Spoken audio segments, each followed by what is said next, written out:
Hello everyone, welcome to my channel mathematics by Romina. I hope कि आप लोग बहुत ही अच्छे से अपने पेपर की तैयारी कर रहे होंगे एंड प्लस आप इस कोरोना टाइम में अपना टाइम ना वेस्ट करते हुए सिर्फ और सिर्फ एक लक्ष्य के ऊपर, that is we have to clear our paper. मैं हूं आपकी टीचर रुमिना गुप्ता और मैं आपका पेपर क्लियर करवाऊंगी इस गवर्नमेंट एग्जाम्स का। अब आपको पता ही है कि हमारे पास बहुत सारे गवर्नमेंट एग्जाम्स आने वाले हैं, दैट इज एनटीपीसी का, अभी रेलवे का एग्जाम आने वाला है, फिर एसएससी के एग्जाम्स हमारे चलते रहते हैं। So this is the best time to get prepare. But ये पेपर जो ये कंटेंट मैं आज लाई हूँ ये बैंकिंग के लिए नहीं है, तो प्लीज बैंक वाले अगर कोई भी एस्पिरेंट देख रहा है इस वीडियो को तो बंद कर दे, आप लोगों का नहीं है ये कंटेंट, ठीक है। सो ये कंटेंट है सिर्फ एनटीपीसी वालों के लिए और रेलवेज वाले के लिए, उनके लिए एकदम परफेक्ट कंटेंट है। आपके 2 नंबर होंगे आज पक्के। तो बस अब शुरू करते हैं। यहाँ पे 2 ट्रायंगल मेरे को दिख रहा है, तो इन 2 ट्रायंगल का क्या मतलब है। सबसे पहले जो ये यहाँ पे, अगर यहाँ पे मेरे पास कोई सन है इस तरीके से और मुझे बोल रहा है कि एक पर्सन यहाँ बैठ के एक एंगल सेट कर रहा है एंड इस सन को देख रहा है, तो मुझे निकालना है कि क्या हाइट होगी ग्राउंड से लेके यहाँ पे जो मेरे पास मेरा ग्राउंड है और इस सन तक, तो क्या हाइट होगी मेरे पास।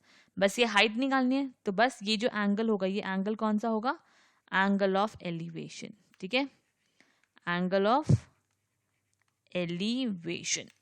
अब ऐसे ही अगर कोई बंदा ऊपर खड़ा है लाइट हाउस पर, लाइट हाउस पे वो इस पानी को ऑब्जर्व कर रहा है, सपोज यहाँ पे क्या है, वाटर है, तो बस वो यहाँ पे ऑब्जर्व कर रहा है, तो हमें निकालना है यहाँ तक या फिर हमें निकालनी है इस ग्राउंड का डिस्टेंस, तो ये क्या होगा, ये होगा मेरे पास मेरा angle of depression.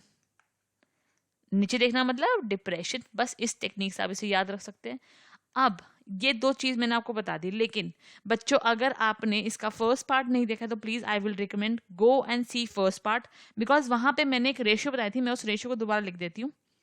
That is 30, 60 and 90। 30 के अपोजिट था मेरे पास 1, 60 के अपोजिट √3 एंड 90 के अपोजिट 2। एक तो मैंने यहाँ पे ये ट्रिक बताई थी, दैट इज 3T। याद है बच्चों, जिसने पहली वीडियो देखे सेकेंड वीडियो देखे तो उनको याद होगा कि हाँ दी आपने हमें 3T करके बताया था, the important bubble of our life, जिसको हमें कभी नहीं भूलना है। तो बस उसका ही कॉन्सेप्ट रिवाइज करवा रही हूँ आपको एक बार।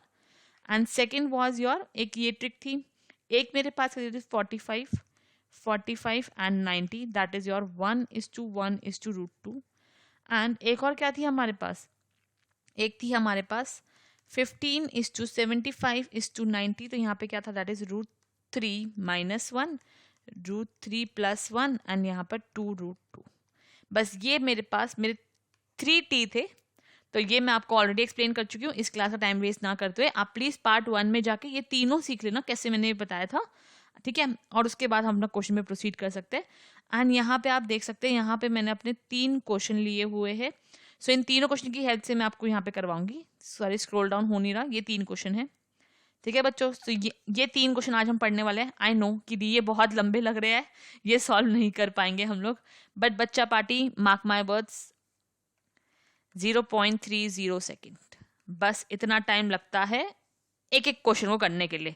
For each question we need this much time and paper आपके हाथ में। अगर इतने लंबे क्वेश्चन तुम इतने सेकंड में करने वाले हो तो पेपर तो हाथ में होगा ही ना। आई होप कि समझ रहे होंगे मेरी बात को, और इस जुनून से शुरू करते हैं अपने तीनों question. So let's start with the first question firstly. Okay, so now this is my first question. एक बार प्रैक्टिस करते हैं इसको, देखते हैं कितनी देर में सॉल्व होता है question. Two trees are standing along the opposite side of the road.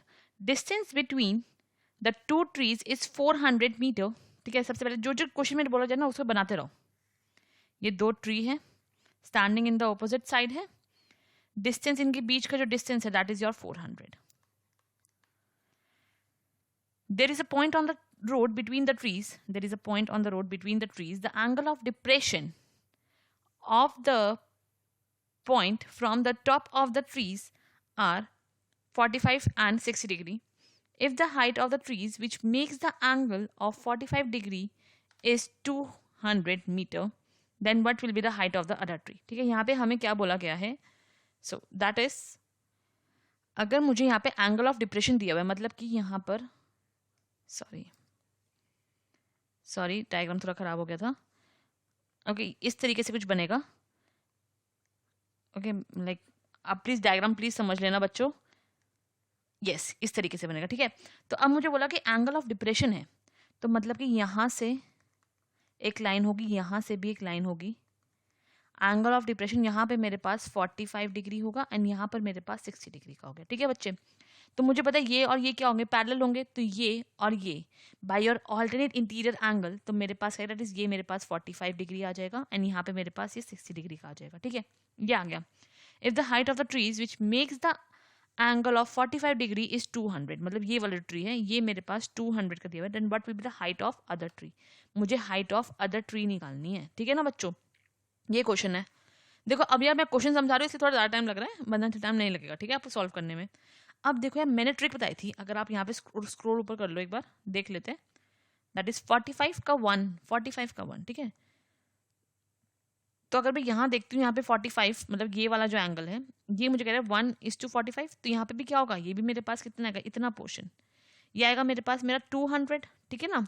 अब √3 से अपोजिट क्या था, √3 के सॉरी 60 के अपोजिट क्या था, 60 के अपोजिट था √3, तो 60 मेरे पास ये रहा, 60 के अपोजिट मतलब यहाँ पर क्या होगा, यहाँ पे होगा मेरे पास √3, और ये क्या था, ये था मेरे पास उसके कॉरेस्पॉन्डिंग 1, इतना, ठीक है ना, ये था मेरे पास। अब मुझे ये 200 नहीं दे दिया, ये कितना बचा होगा, तो ये मेरे पास कितना होगा, 200 होगा, कोई डाउट तो होगा नहीं ना यहाँ पे। तो 1 की वैल्यू क्या आ गई, 1 की वैल्यू 200 आ गई। मुझे क्या निकालना, मुझे तो हाइट ऑफ अदर ट्री, मतलब मुझे तो ये निकालना था अभी तक। तो बस क्या है, √3 से मल्टीप्लाई कर दो, दैट इज 200 इंटू √3, और ये आ गया बच्चों मेरा आंसर। ये हो गया मेरे पास मेरा आंसर। अब बताओ ये डिफिकल्ट था? अगर किसी ने बोल देना डिफिकल्ट था तो सच में इट्स द हाइट मैन। ये बहुत ज्यादा सिंपल क्वेश्चन है, बहुत ज्यादा, मतलब इस क्वेश्चन को सॉल्व करने के लिए 0.30 सेकंड भी मैं ज्यादा ही बोल रही हूँ, क्योंकि ये डायग्राम बनाया एंड ओरली सॉल्व। यार मैंने तो देखो ना यहाँ पे ये समझाने के लिए लिखा है, वरना इसको लिखने की जरूरत नहीं थी। डायरेक्टली यहाँ 1 आ गया, यहाँ 200 है, यहाँ 200 है, 1 की वैल्यू 200 आ गई, √3 की वैल्यू क्या गई 200 इंटू √3, आंसर। सिंपल सा, नो बकवास, सीधा अपना कैलकुलेशन, नो बकवास सीधी कैलकुलेशन। समझ आया ना? आई थिंक फंडा एकदम क्लियर होगा, एकदम सटीक होगा। अब चलते हैं आगे नेक्स्ट क्वेश्चन की तरफ, ठीक है। अब ये आ गया मेरे पास मेरा नेक्स्ट क्वेश्चन। इस क्वेश्चन को ढंग से अच्छे से रीड करना। The angle of elevation of the top of the tree is 220 metre high from 2 points lie on the same plane are 30 degree and 45 degree. What is the distance between the two? The angle of elevation of the top of the trees are this much high from the 2 points lying on the same plane. ठीक है ना, same plane की बात इसने कर दी। इसका क्या मतलब है कि जैसे ये मेरे पास मेरा सेम प्लेन होगा एंड इसके ऊपर मेरे पास लाई करते होंगे, ठीक है। सो अगर मैं देखती हूँ तो इस तरीके से बनेगा एंड यहाँ पे एक और मेरा एंगल होगा, क्योंकि दो पॉइंट्स है जो लाई करते हैं ऑन द सेम प्लेन।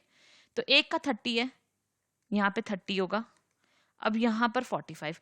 अब कोई बच्चा पूछे दीदी 30 कहाँ आएगा 45 कहाँ आएगा, तो हमेशा याद रखो, जो हमेशा देखो मैंने भी गलती कर दी, हमेशा याद रखना। अब मुझे याद आया जो ट्रिक होती है दैट इज कि जो ये वाला होगा ना, इसका मुंह थोड़ा ज्यादा खुला हुआ है, तो ये होगा बड़े वाला एंगल दैट इज 45 डिग्री, और ये होगा छोटे वाला एंगल। हमेशा ही, मतलब इसमें डाउट नहीं करना, हमेशा जो स्टार्टिंग होगा वो बड़ा वाला एंगल और जो बाद होगा वो छोटे वाला एंगल, ठीक है। ये ट्रिक है याद रखने की इस तरीके से। So angle of elevation on the top of the tree this much, that is ये मुझे गिवन है 220। अब सबको पता है कि 45 के अपोजिट क्या होता है 1 होता है, तो मतलब 1 की वैल्यू 220 है, और यहाँ पे भी क्या होता है 1 होता है इतने एरिया में, तो यहाँ पे भी क्या आएगा, यहाँ पे भी 220 आ जाएगा, इतना सा पोर्शन 220 का है। और √3 के सामने वाला 1, मतलब 1 तो ये है, और यहाँ पे कितना होता है, यहाँ पे होता है √3। सो जब 1 मेरे पास 220 है तो √3 क्या होगा, दैट इज 220 इंटू √3। और मुझे निकालना डिस्टेंस बिटवीन द 2 पॉइंट्स, मतलब यहाँ से लेकर यहाँ तक का डिफरेंस निकालना है मुझे। तो बस क्या आ जाएगा, दैट इज योर √3 -1 आ जाएगा। जब 1 मेरे पास 220 है ना, तो ये कितना आएगा, दैट इज 220 इंटू √3 -1, ये आ जाएगा। √3 कितना होता है, that is your 220 into 1.732 -1, that is 220 into 0.732। बस इसको मल्टीप्लाई कर दो तो हमारे पास हमारा आंसर आ जाएगा। तो अब बस हमें यहाँ पे कैलकुलेशन पार्ट करनी है, और तो यहाँ पे मेरा आंसर कितना आएगा, तो यहाँ पे मेरा आंसर हो जाएगा दैट इज योर 161.05, मतलब कि ये डी वाला जो है एब्सोल्युटली करेक्ट आंसर है मेरा एकदम। सो आई होप कि एकदम अच्छे से क्लियर हो गया होगा। Within seconds question solve होते हैं ये वाले। Let's move to third question, ज़्यादा टाइम ना वेस्ट करते हुए अपना थर्ड क्वेश्चन देखते हैं हम लोग एक बार, ठीक है। सो नाउ ये मेरे पास मेरा थर्ड क्वेश्चन है। So that is third question क्या कह रहा है, पहले वो देख लेते हैं एक बार जल्दी से प्लीज। सो पहले मुझे थोड़ा सा सेट करना पड़ेगा, सॉरी फॉर द इनकन्वीनियंस। हाँ, ये रहा मेरे पास मेरा question. So from an aeroplane just over a straight road, the angle of depression of two consecutive kilometer stones situated at opposite side of the aeroplane were found to be 60 degree and 30 degree. जब भी ऐसे लंबे question हुए ना, उनको एक बारी में पढ़ना हमेशा, क्योंकि इन क्वेश्चनों के अंदर हिडन इन्फॉर्मेशन होती है जिसको हमें बहुत ध्यान से देखना होता है, वरना डायग्राम जो है गलत बन सकता है, ठीक है। तो उसमें फिर टाइम वेस्ट होता है। अगर जिस बच्चे का डायग्राम 2 बार बच्चा डायग्राम होना है, मतलब टाइम वेस्ट कर रहा है वो बच्चा, ठीक है। The height in kilometre of the aeroplane for the from the road at that instant is, मतलब कि मेरे पास कोई एरोप्लेन है, यहाँ मेरे पास मेरा एरोप्लेन होगा, ठीक है, over a straight road. The angle of depression की उसने बात की गई है 2 कॉन्जिक्यूटिव किलोमीटर है, ऑपोजिट साइड पे बात की गई है, मतलब कि यहाँ पर एक होगा और एक यहाँ पर होगा, ठीक है। सो इस तरीके से होगा कुछ, ठीक है ना। तो इस तरीके से मेरे पास कुछ होगा, ये मैंने बना दिया एंड यहाँ पे मैंने बना दिया, ये आ गया, ठीक है। सो एंगल ऑफ डिप्रेशन की बात की गई है, मतलब यहाँ पर कोई मेरा एंगल ऑफ डिप्रेशन बन रहा होगा। तो अगर मैं देखती हूँ तो यहाँ पर अगर मैं अपना एंगल ऑफ डिप्रेशन 30 ले लूँ तो बस ये और ये पैरेलल है, तो यहाँ पे भी कितना होगा 30 हो जाएगा। और अगर यहाँ पे मैं क्या ले लूँ, यहाँ पर मैं ले लेती हूँ 60 डिग्री, तो यहाँ पर भी क्या आ जाएगा, ये वाला एंगल मेरे पास आएगा 60 डिग्री। ये आ गया, ये मुझे हाइट निकालनी है, ठीक है ना। इसको मैं h मान लेती हूँ, ईजी हो जाएगा निकालना बहुत ज़्यादा।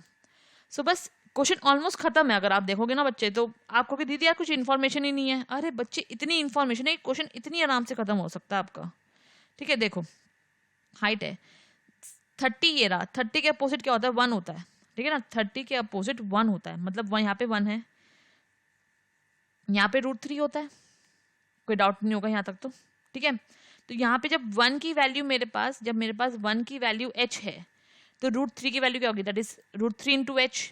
अब ऐसे ही 60 के अपोजिट क्या होता है, 60 के अपोजिट यहाँ पर मैं इसको ग्रीन कलर से दिखा रही हूँ, 60 के अपोजिट होता है यहाँ पर मेरे पास √3 और यहाँ पर 1 होता है। जब √3 की वैल्यू मेरे पास h है, जब √3 की वैल्यू मेरे पास h है, तो 1 की वैल्यू क्या होगी, दैट इज यहाँ से हम 1 निकाल सकते हैं, दैट इज √3 की वैल्यू h है, तो 1 की वैल्यू होगी h/3, h/√3। तो बस यहाँ पे क्या आएगा, दैट इज h/√3, ये आ जाएगा।